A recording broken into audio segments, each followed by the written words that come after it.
Hey guys, Kev here, and I'm back with another blade battle. So this is number 3 of 4 that I have planned, and this one's exciting. So the other ones are mostly like internal company battles. These are 2 different companies, Sharp by Design and Pena X series. So I think this is going to be fun. We have the Pena / Garcia Paramour, and we have the Sharp by Design Mini Tempest, and this is the front flipper version of the Mini Tempest. Pardon my handwriting. And the way these battles work is it's very subjective. It's my opinion only based on my experience and what I think. So if you love the knife that loses, it doesn't matter. I'm happy for you. A lot of times, I love the knife that loses more. I don't know what it is. I love both the knives. That's why I'm doing it, right? The categories are materials, price, perceived value, aesthetics, ergos, cutting, carry, sounds, action, fit and finish, and leftability, which is what it sounds like, how well it works left-handed. Now, a little introduction. This is the Sharp by Design Mini Tempest. This is the second run they did. This is an exclusive through Caviso right now. And this is an S90V steel and has 80s camo carbon on it. I just got this the other day, but I've had Mini Tempests for a pretty long time. This did come in a flipper version as well. I did sell that one. And you guys would have learned that in a previous battle. This is the Pena X Series Paramour, designed by Javi Garcia. It is in CPM M4 and has fat carbon inlays, purple haze fat carbon. Both of these are OEM'd by Riot Knives out of China. So, let's get into it. Materials. So, these are both very similar, right? Titanium, fat carbon, fat carbon, camo carbon. M4, and then S90V. This is a hand satin. That's a belt satin. That would go into fit and finish, I guess. So they're very, very similar. They both have the PVD finish. I actually have 2 of the Paramours. This one is a bead blast. Bead blast with Mars Valley fat carbon versus the PVD with purple haze. So, I do have 2 of those, and I have a different Sharp by Design, but I did have 2 of these. I still do, technically. I haven't shipped it yet, but it's the same finish, just a flipper. So, in terms of materials, I think I'm going to go with the Mini Tempest, and the reasoning is this has S90V steel, and I know a lot of you guys are thinking, well, I would love some M4, right? And I agree, M4 has great edge retention, but so does S90V. So, like, what is the point of M4 on this knife? Trying to think. Edge retention? Great. Toughness? It's a folding knife. That's 3 inches. And then you lose the corrosion resistance. This, great edge retention.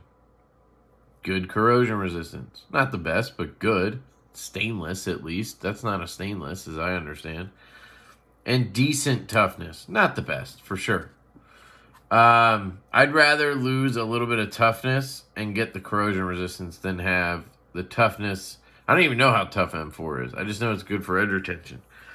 I'd much rather have S90V. And the problem with this is I'm worried in the summer months that I'm going to rust this quickly. I haven't yet. I've been keeping Wicked Wax on it to be safe, and I'm just waiting for like rust spots to start appearing, but we'll see. Don't have to worry about that here. So I'm gonna go with the Mini Tempest on that one. Price, pretty easy win here for the Pena. This is $307 retail. And they started at $274, I think, in all titanium. These are $425. So an extra 125 bones. So that one's easy. Let's go with the Paramour on that one. Perceived value. So which one basically on the secondary or to the community is worth more money? And I think that as we move forward, the Paramour is probably going to be the harder one to get, hence probably going to be the more expensive one, because they did one run of these and they're not doing more. They've said that, and yeah, I can't say why, but they're not doing more of these. That's why I bought another one. The Mini Tempest here, this is the second run, and they did, I think he did like 2,000, maybe more the first time. So this is probably another huge run. So these are probably going to be available on the secondary, is my guess. So, therefore, I think the Paramour will be worth more. But right now, I'd say, just because of the sheer fact that this has a higher price tag. There's something's loose here. Am I crazy? Let me just grab a T8. Sometimes action is like too good on a knife, and I worry that it's like loose. No, it's fine.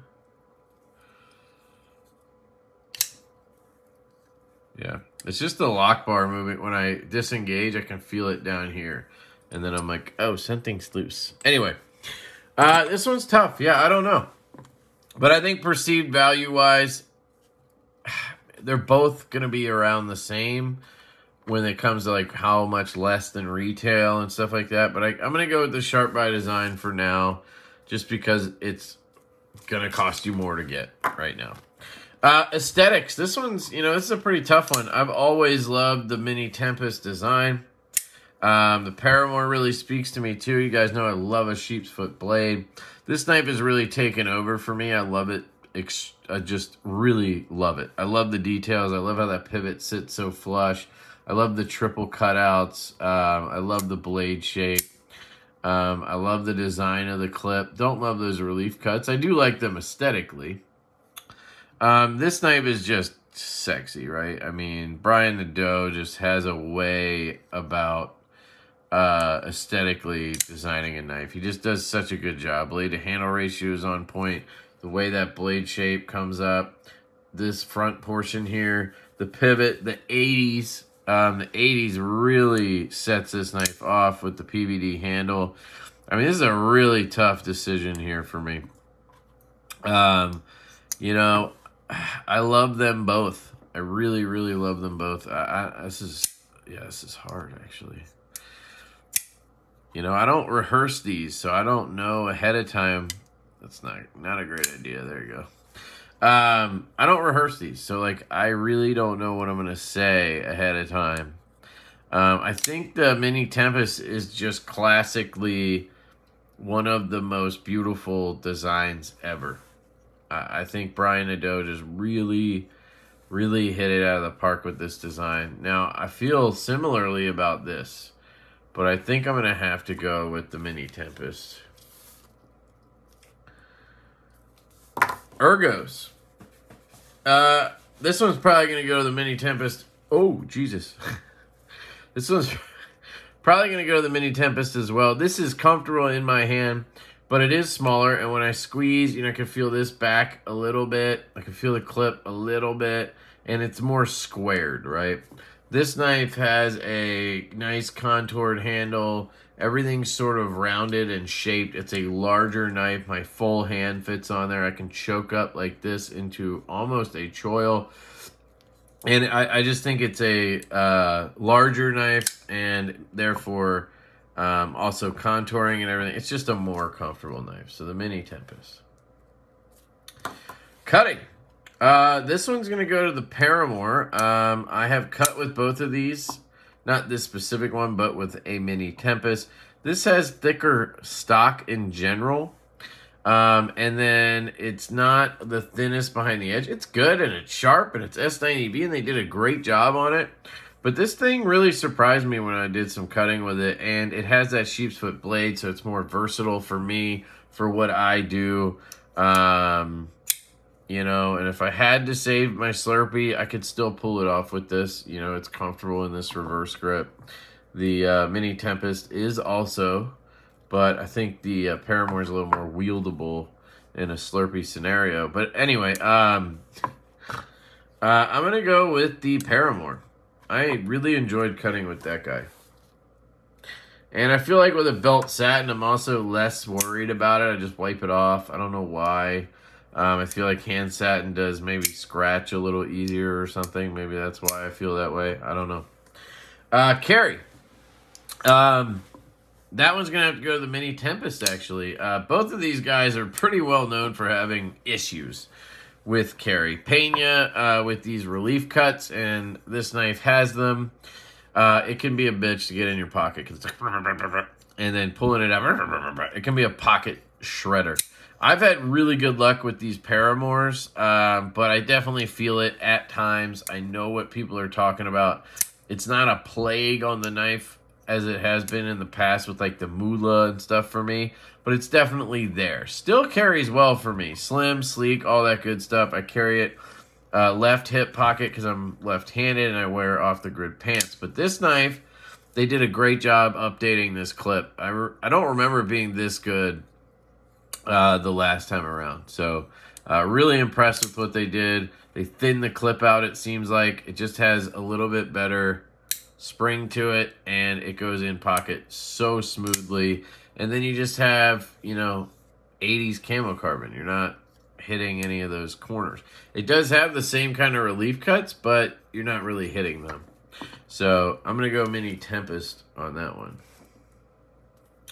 Sounds. So I really like the way the Paramour sounds. It has a very interesting opening deployment in a good way. Fires. Has a somewhat of a click on the close. Kind of clicks down. The Mini Tempest has that amazing Sharp by Design click-clack on the deployment. Right? You get the click from this. And then you get the clack from the lockup. So click-clack. And then it kind of sounds like a double click. Now on the close, they tend to just thud down because of that nub system. Can't show you because the action's so damn good. Hold on. You hear it? This one has probably the best sounds I've heard on one recently. It just kind of has a click almost. Less of a thud. So it's tough, right? I get both here.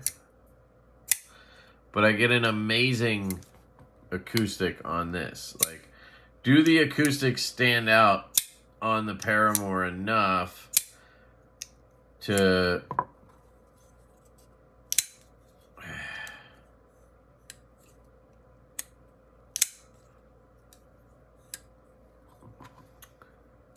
Yeah, they do. I'm going to go with the Paramour on this. I like that just balance of the nice pop and click versus a nice click-clack but then no closing sound. So Paramour's getting that one for me. Action, another really difficult one for me. But actually, it's a lot easier than I anticipated it would be. Let me just do one thing that, this is a problem with Pena's. These, your skin cells just build up in these jimps. And you have to, like, scrape out your skin cells. Otherwise, the knife actually starts to feel smooth, the jimping, and then you can't flick as well. And that sounds absurd to say out loud. But it's something that's very common on Pena knives. The way he does his jimping just lends itself to that. I gotta figure out a way to get to it, though. Hang on. Can I rip this off? Let me try. There we go. Just use this maybe. The point on that might be good enough. Yep. So you gotta just kind of push the skin cells out. See that? That's my dead skin inside the jimping on this Pena. And, you know, it's not like every 5 seconds. Some of the knives used to be that way. I'm trying to see if I got it or if I'm just getting some of it. Yeah, I think I got it.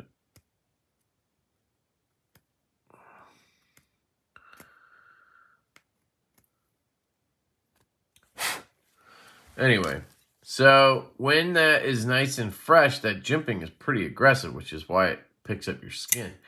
But action-wise, man, it just really lets you grip and rip, and you get a great front flip, right? Easy front flip, grab the clip, pop, right? More of a squared handle, flatter handle, right? When it comes to the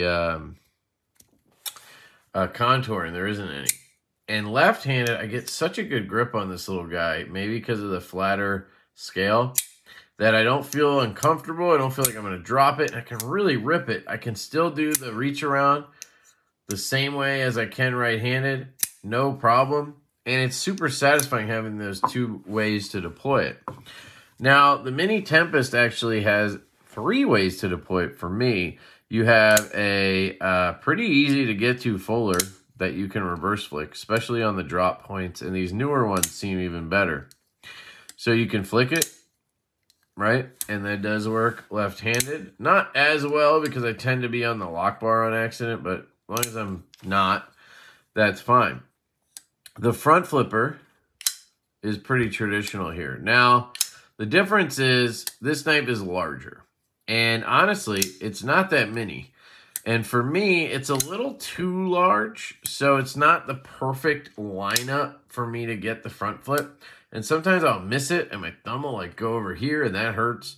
And I don't know, it's not as easy to grip. Like the clip doesn't help as much, and it's just not as easy to grip. So I tend to just go real hard, flip, and rip. Give it a little wrist and let it pop. And I tend to do a better job than kind of like just letting it roll, you know? Left-handed, you know, it's good. I can get a grip. I don't need the clip. I kind of grab the side here and I front flip it. But I'm just not as confident. I wouldn't be doing this over concrete or anything like that. Where this, dude, I would freaking flip this thing on a roller coaster. I wouldn't give a shit. I mean, it would be secured in my hand and I'm just not worried about it, right? I'll do that. I'll do the reach around. Just nothing bothers me on that. And then the third way on this is the rollback. So this one's pretty fun. You just kind of get your finger up here and then roll back the flipper. And because it has that more protruding front flipper, you're able to do that pretty reliably. And I can actually do it left-handed. Not as easily because it's a little less stable in my hand. But that is a fun move. That's not something I can do with this knife. It's just, I can. It's just not like comfortable. It, you know, will hurt.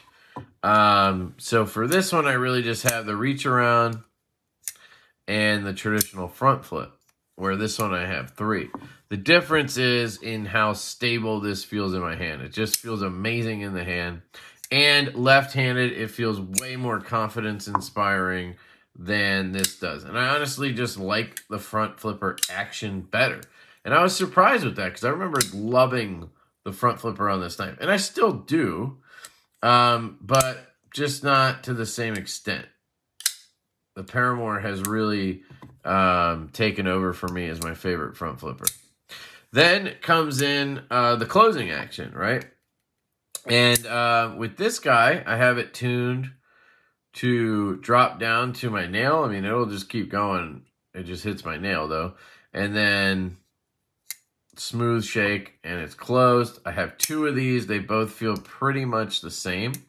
This one's a little bit tighter because you can see it doesn't want to just swing down right away. I have to just move my hand a cinch and then it'll fall. But then the action's about the same. If I show you the other one, it'll just drop down. This detent is maybe a absolute cinch lighter, but I don't think that has anything to do with that. So this one on the closing just swings down and then very, very smooth close. I mean, just a couple of shakes, but it's like the smoothest kind of shakes. I mean, it's, oh man. Both are on skiffs. Both are great on skiffs. They're both 3/16, 1/16. See, that was a time where I locked it up or something and my finger dug into that thing. And I don't love that. So I think the closing action is a little better on this, a little smoother, but I just prefer the overall action on the Paramour. So I'm going to go with that. Fit and finish. So fit and finish on both of these is excellent. Sharp by Design, man, just he gets Riot to go to the absolute next level. I mean, it's the best of the best when it comes to fit and finish from an OEM, I think. The hand satins are very well done. You know, I don't think they're as good this time around for some reason, but I think it's still a very good hand satin. That PVD is gorgeous. The inlays are just, oh man, it's just stupid. The contouring, the chamfering, you know, it's Sharp by Design, man. He just kills it with that. And I gotta say, man, this Pena is up there, right? Not normally with Pena, but whatever Garcia's doing, he's got that Osier inspiration, you know. It's just that tucked away pivot looks so damn cool. The triple inlays, again, just seamless. Both of these are Riot, so it's like, I definitely prefer the belt satin. I would just love to see Sharp by Design do belt satins. I think he would take over if he did that, but that's just me. So I think fit and finish, man, they're just so damn close. But I can't, you know, Sharp by Design, man, Brian Nadeau just is on another planet when it comes to detail of design. And so it has to go to the Mini Tempest. All right, last one, leftability, and I kind of answered this one earlier. Even though this one flicks lefty, front flips lefty, and rollbacks lefty, it's not as stable in my hand. The Paramour just feels locked in, and maybe it's the size, the shape, I don't know, but it just feels better to flip and fidget with and use left-handed. So that one's going to the Paramour. So this is a close battle, guys. 1, 2, 3, 4, 5 for the Paramour. 1, 2, 3, 4, 5, 6 for the Mini Tempest. How about that? So the Mini Tempest wins this battle, and I'll be honest, guys, I went in thinking the Paramour would take it. I think personally, I like the Mini Paramour. I like, did I hit the edge? Personally, I like the Paramour slightly better, I think. This almost ruined this a little bit for me. It didn't quite. I love this because it came out so well. But that's how much I love this that I was like, ooh, I don't know if I'm going to be as excited about that Mini Tempest. You know, it had some downsides with the jimping being so damn chewing up your finger, but that's part of why it's so good as well. But it's just a great knife. It also has that relief cut and the steel that I don't necessarily want on this knife, as cool as it is. But I don't know. I thought it would win. But, you know, they're both gorgeous. They're both fantastic knives. Which one wins for you guys? I'm curious. Do you have one? Do you have both? What are your thoughts? I would love to hear it. But there you go. That's that battle. I love you guys. I hope you have an absolutely fantastic day, and I'll catch you later. Peace.